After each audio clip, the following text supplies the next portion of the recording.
What's going on, guys? Welcome back to the channel. It's your boy Sly Jordy, and welcome back to F1 25 driver career mode for the British Grand Prix of season 2. And if you missed it, last episode, Austria reverse, our first reverse track of this year's game, and it was really enjoyable. We got a very strong P2 in that race. We were really strong, honestly. Aston Martin definitely the second quickest of the entire grid that weekend, of course. We were very lucky with the safety car to have a chance to overtake one of the Ferraris at least, but it ended up being Charles Leclerc with a pretty dominant victory by the end of it, running away with it after the safety car. Unfortunately, our teammate Fernando Alonso once again did not finish. Such a shame that he's sitting on only 14 points, and we are 2 races away from being halfway through the season. Speaking of which, it is a British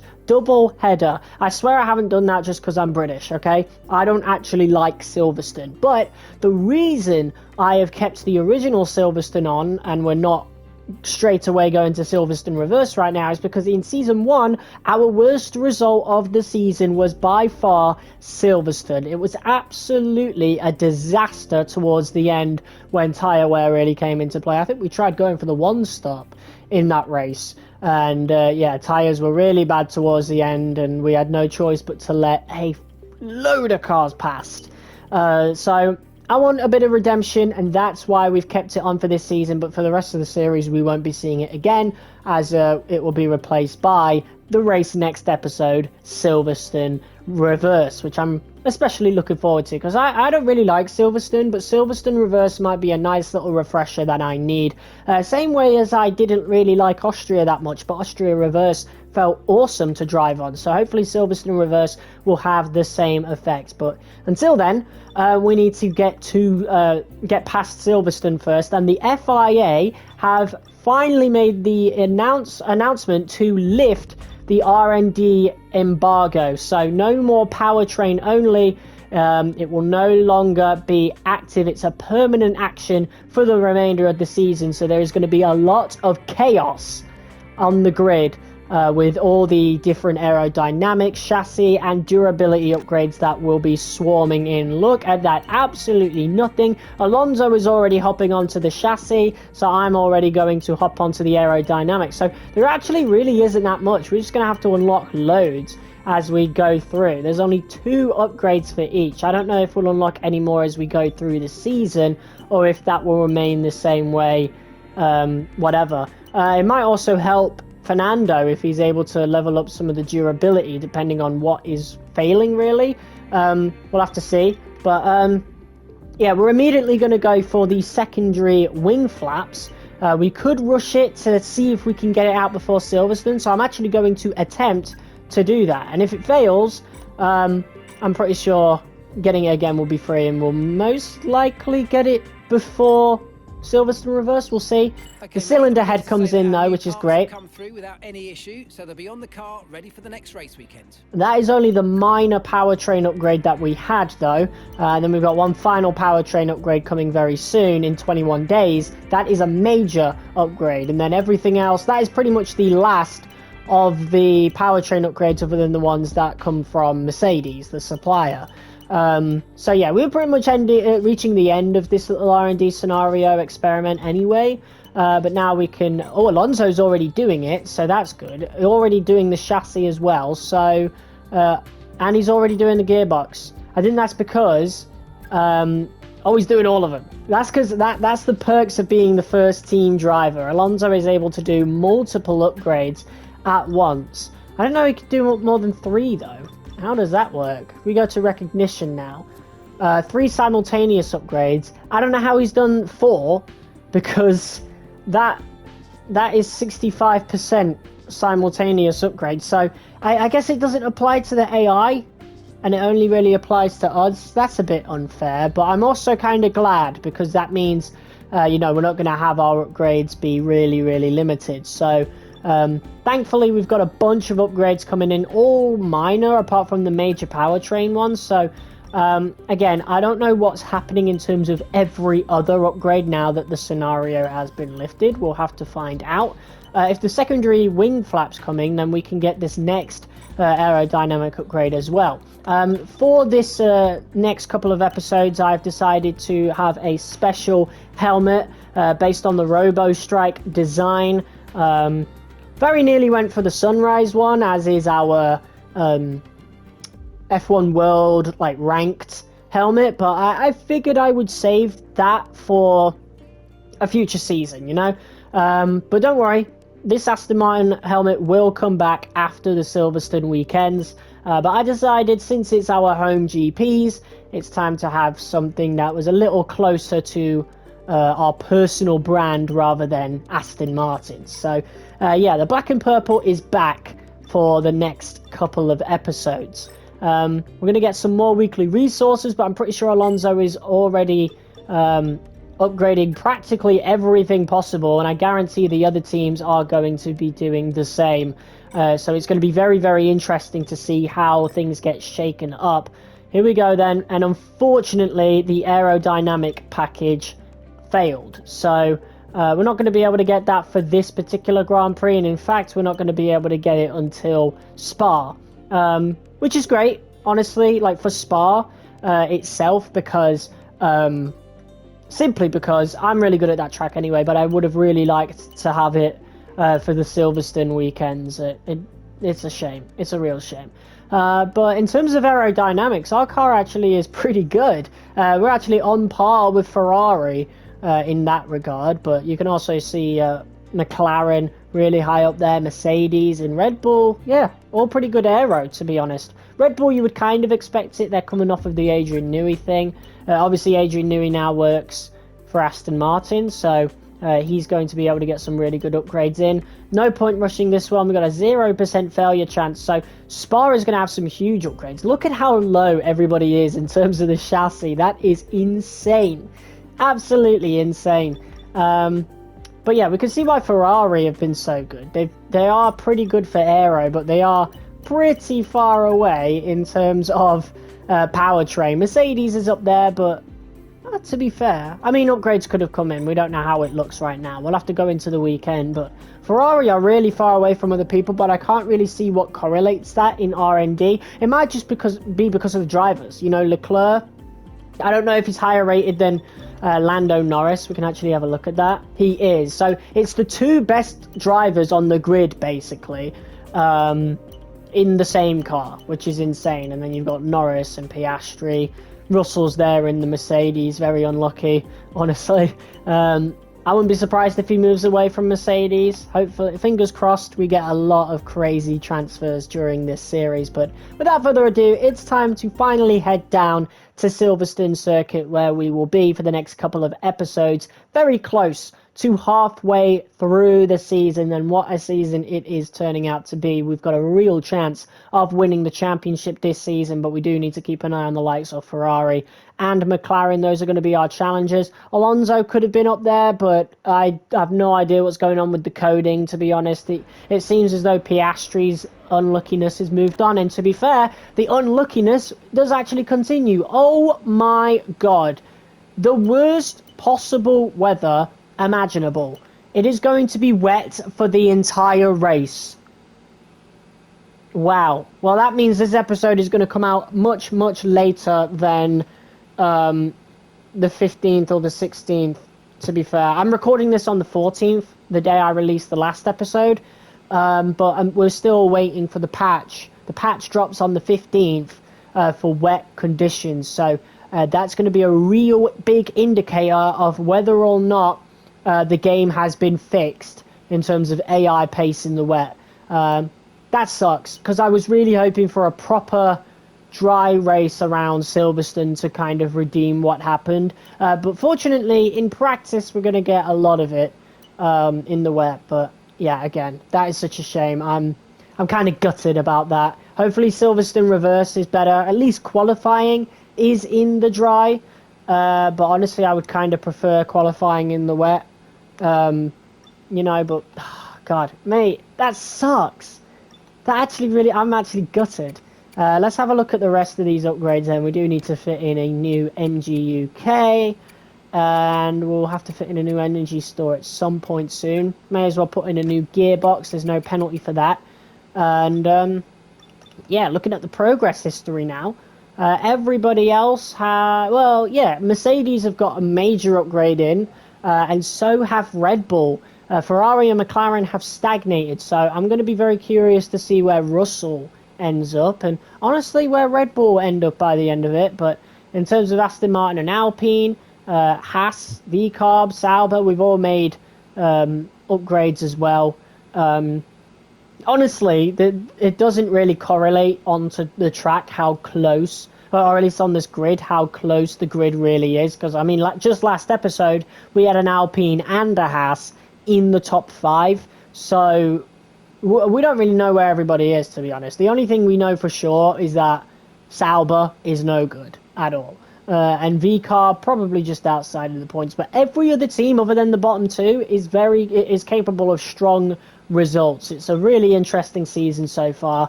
Anyway, that's enough yapping. Let's get into qualifying for what will be a tumultuous Silverstone Grand Prix. Welcome along, everybody, to a venue that was built for speed. Once an airfield, now one of the finest racetracks in the world. It's qualifying day here at Silverstone for the British Grand Prix. Well, here we are back at home in the UK for the British Grand Prix here at Silverstone with our brand spanking new helmet ready for Silverstone qualifying. And yeah, this is going to be one of the more important episodes of the entire series because we just had the recent sports update which changed the AI pretty much all over. Now, obviously, this is a pretty late episode. It's been about 6 days or so since the last episode. I've had to wait, not just for the sports update to drop, but we also had to do some testing to figure out what difficulty we need to be at now, because the AI are now faster, but also they've been fixed in the wet. Not a good start here in qualifying as we do go wide a little bit right here. This is kind of the moment of truth, really. I've guessed at a difficulty. I don't know where we're meant to be. This is not a good start. Nearly 9/10 down on the McLaren of Lando Norris, so really not good. We're going to try and improve on that particular area through Beckett's, and it is a huge improvement. As you can see, we go a little bit wide, but it's much better than before, that is for sure. And so far this seems pretty normal, so I've turned the difficulty down from 102 to 98, and this seems to be the difficulty that is closest to how it was before, you know, keeping things consistent. But what we're really going to be looking out for is whether or not the wet races are even playable. Because you know me, I played them in the beta, I played them at launch, you've probably played them at launch, wasn't good at all, but we got a P7 at the end of all of that, so it looks as though the difficulty, like my guess, fitted just right. Very weirdly though, with this new AI update, certain AI were so far off the pace, it literally just doesn't make sense at all, including our teammate, unfortunately. Fernando Alonso nearly 3 seconds off the pace in qualifying here at Silverstone. So strange, that would never ever happen in real life. I don't know how that's happened. He's not the only one neither, but everybody from P11 downwards is ridiculously far off the pace. In fact, everybody's got such different times. It's really strange.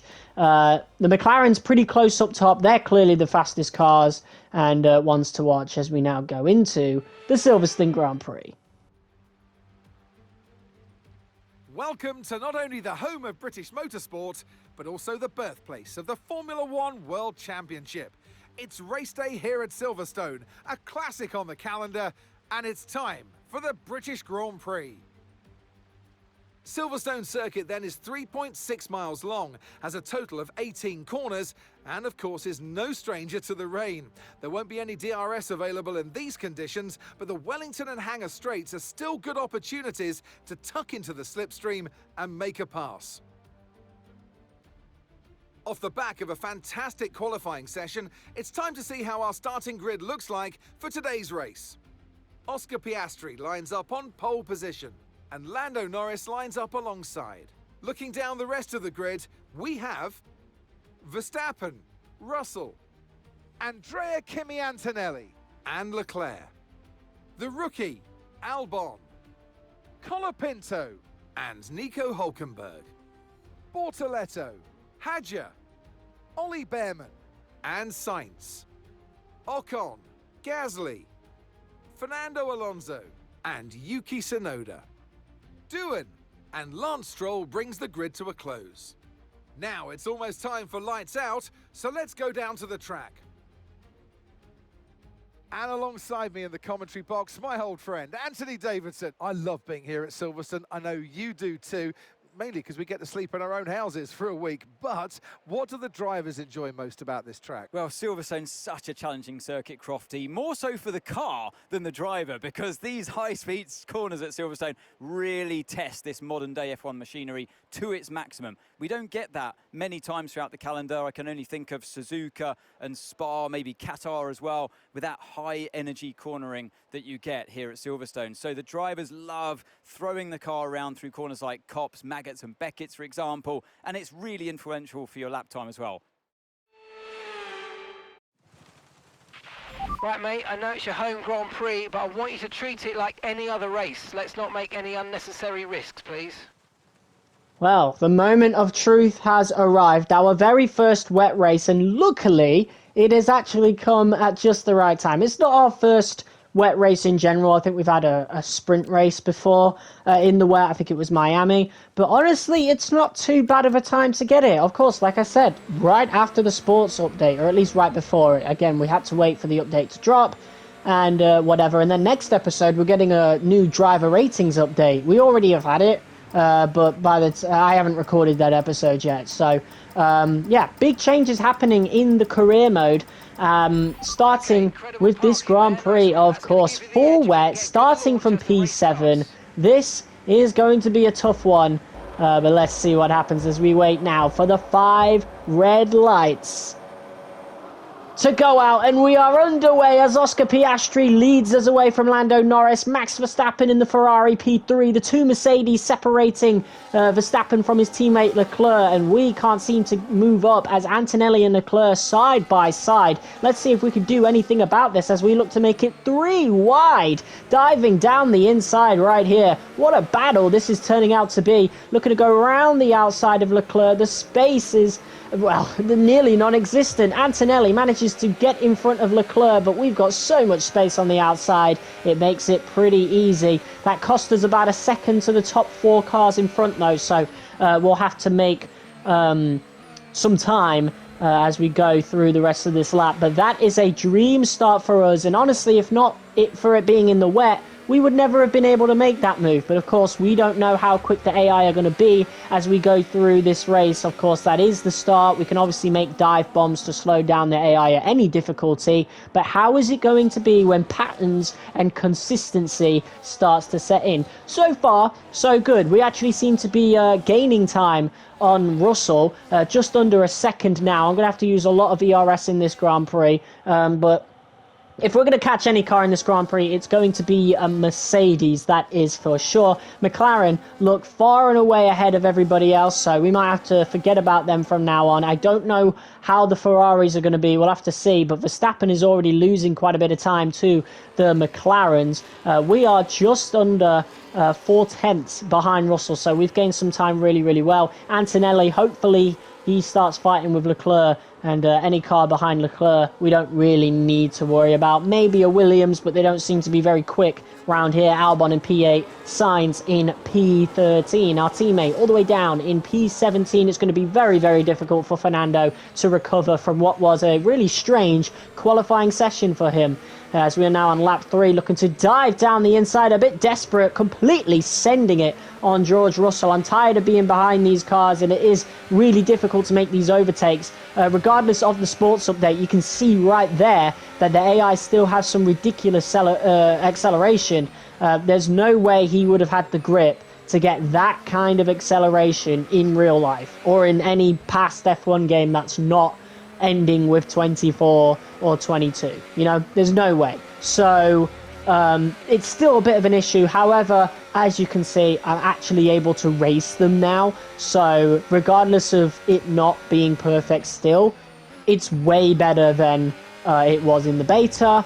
and at launch, which was more or less the same thing because, yeah, they didn't fix the issue. They didn't even acknowledge it until launch. And 5 months later, we finally have a fix for it, and it seems as though we can actually race them now. I have more to say on the AI in the wet, but I'll get around to that at the end of the episode. Let's focus on the race at hand as we look to chase down the top 3. Lando Norris looking to dive down the inside to make his move on his teammate Oscar Piastri. There's more grip on that inside line, and Piastri has to yield to Lando. Lando, really, really good pace. Not many overtakes going on during this Grand Prix. I've noticed Fernando has been overtaken by Sonoda, but that is pretty much going to be the only section where any overtakes are going to be done unless somebody's willing to take risks, and Max Verstappen doesn't look like he's going to be in a position to do any of that. He is clearly nowhere near as quick as the McLarens, as we now skip ahead to lap 6. A bit of a DRS train,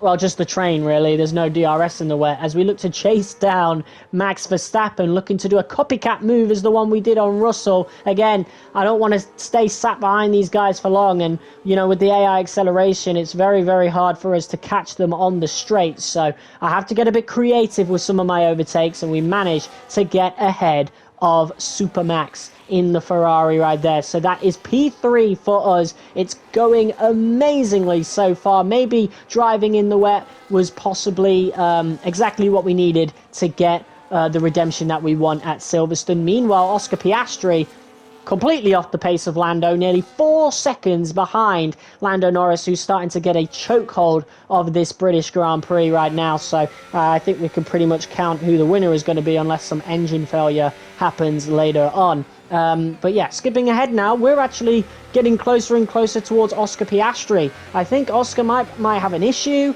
or maybe, you know, maybe he's just got some engine wear compared to Lando. Who knows? But all I know is we're getting pretty close to catching up to Oscar right now. So P2 beckons for us. Lando Norris setting fastest laps. The track is continuously drying, which is not good for any of us, because if the track keeps drying but doesn't get any better in terms of conditions, we're going to be stuck on overheated wets. But we're going to dive down the inside as Piastri looks to go really, really slowly into some of these corners, being heavily cautious. I don't know what it is. It's got to be some engine wear, but we're looking to make this move past Oscar. He's definitely got an issue. There's no way that us in the Aston Martin are catching up to Oscar Piastri that easily when Lando Norris is now 6 seconds ahead.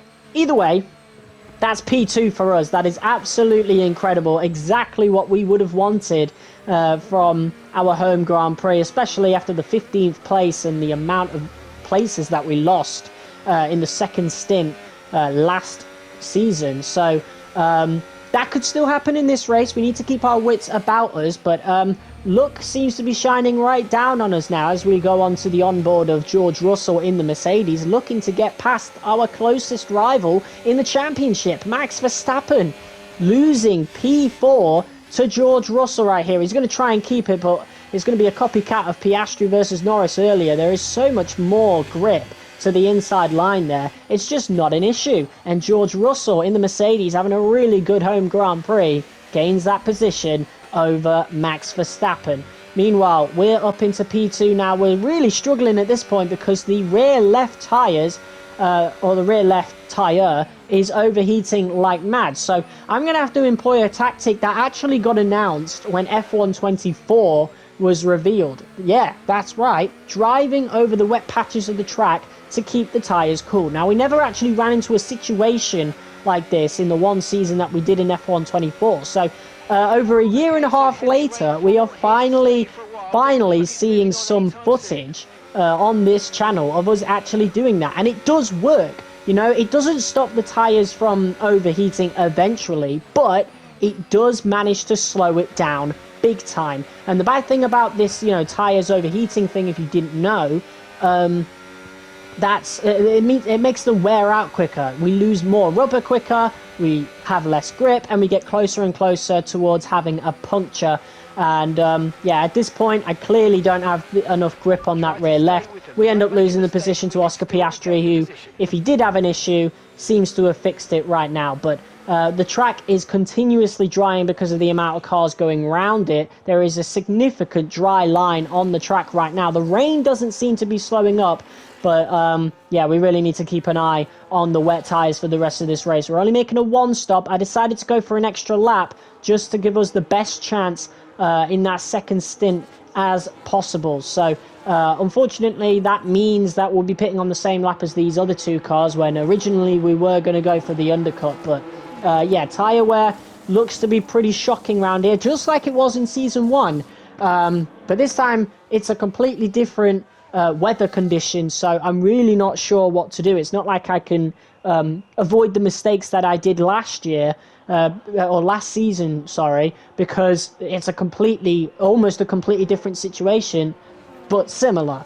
But it's a good pit stop by the pit crew right there, so we're able to come out in little to no traffic. Same with George Russell. However, Max Verstappen has gotten stuck behind the kick Sauber of Bortoleto. So we're getting really lucky when it comes to our little 1v1 with Max Verstappen, that's for sure. He is now stuck behind the kick Sauber of Bortoleto, and it's already really hard to make overtakes. And as you can tell, look at this, we're already getting onto the wet part of the track to keep these tyres cool. You know, once these tyres get too hot, we're going to lose a lot of, we're going to gain a lot of tyre wear throughout this race, and very quickly that could turn into a really rough situation for us. So that's something we want to keep an eye on. Everybody is pit now, and it looks as though, yeah, Verstappen is all the way down the field. I think he's in P8, something like that. So that is a huge loss of points from someone who started in P3. We are in P3 right now. Russell following us the whole way around. Leclerc just under 3 seconds behind as we still look to manage these tyres as much as possible. We're only a few laps in. It doesn't look worrying right now, but we have over 10 laps to go, and this is something we need to keep an eye on. And that's really it. That's pretty much all we did. Leclerc caught up, but we never really had much of an issue. But as you can tell, even by driving as conservatively as possible, that rear left tyre is 78%, which is around the time we've had a puncture before. If you guys remember Austria Season 1, that's about the time that tyre burst.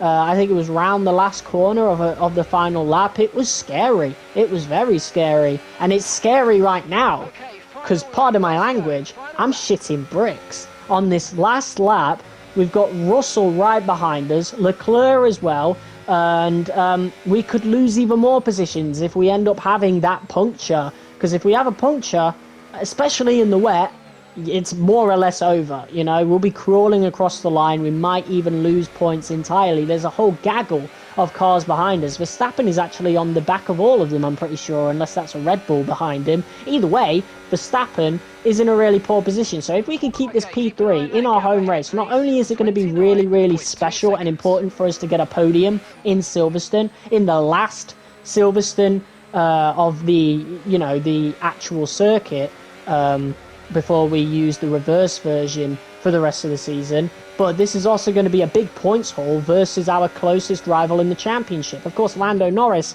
is still in the championship fight.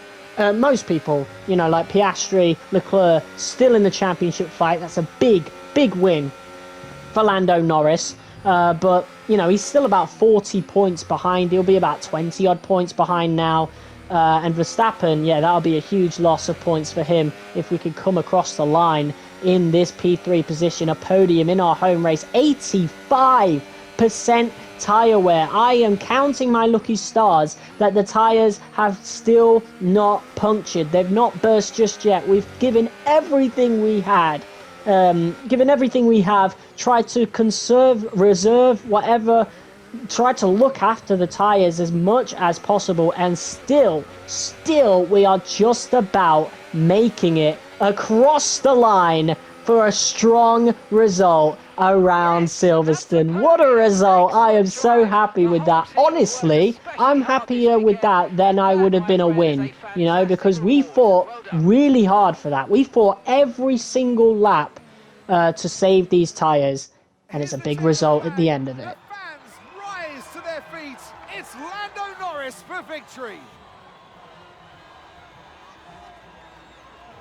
To come here and take victory as a team today on home soil was so important. You can see how much it means to them. The drivers there doing their part, the team's strategy was perfect as well, and the fans really embraced that. What a great atmosphere we had here today.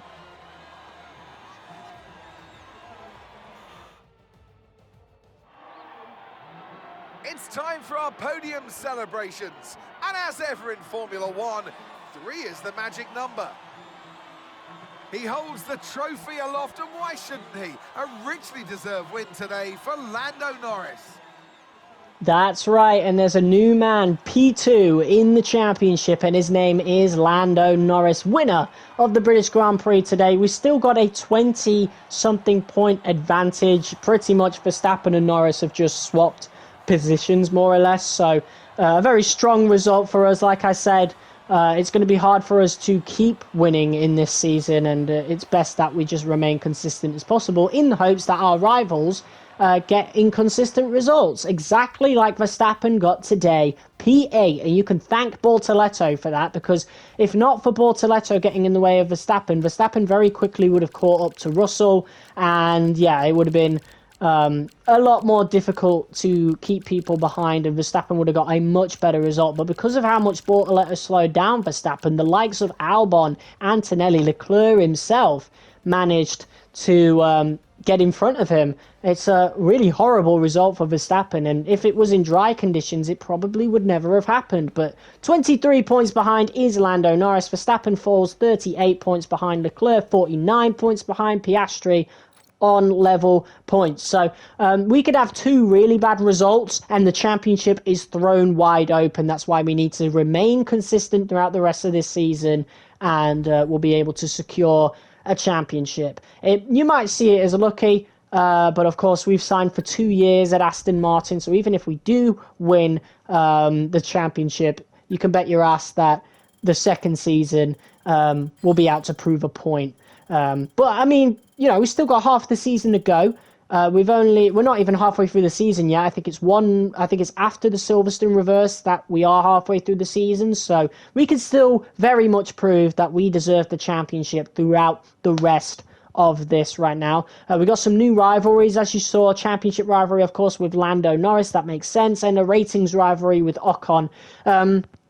Yeah, those ratings rivalry don't really matter too much. They're not going to be really interesting until we catch up to the guys that we're really competing with. But anyway, that is the end of this episode of F1 25 Career Mode. In terms of the AI levels, I ended up turning it down from 98 to 90, which is still a steep drop to get any consistent AI fighting with us in the wet. But that's just how bad the wet racing really was. You know, that's the band-aid that Codemasters have managed to do, I suppose, in these 5 months. That's all they've really managed. So that's something we have to deal with. But yeah, it's not that big of a deal. We don't get wet races all that often neither. And 98 is still a higher difficulty than what I had in F1 23. So I'm okay with the AI update. At least they fixed the wet racing. You know, I wasn't a big fan of the sports update at first, but the one thing that they really needed to do over anything, they've done. So I'm happy with that. Guys, cheers for watching this episode of F1 25 Career Mode. If you guys liked it, be sure to hit that like button as hard as you possibly can, comment, share, and subscribe. And I'll see you next episode for the reverse Silverstone track making its debut. I'm really excited for that. I'll see you soon. Peace.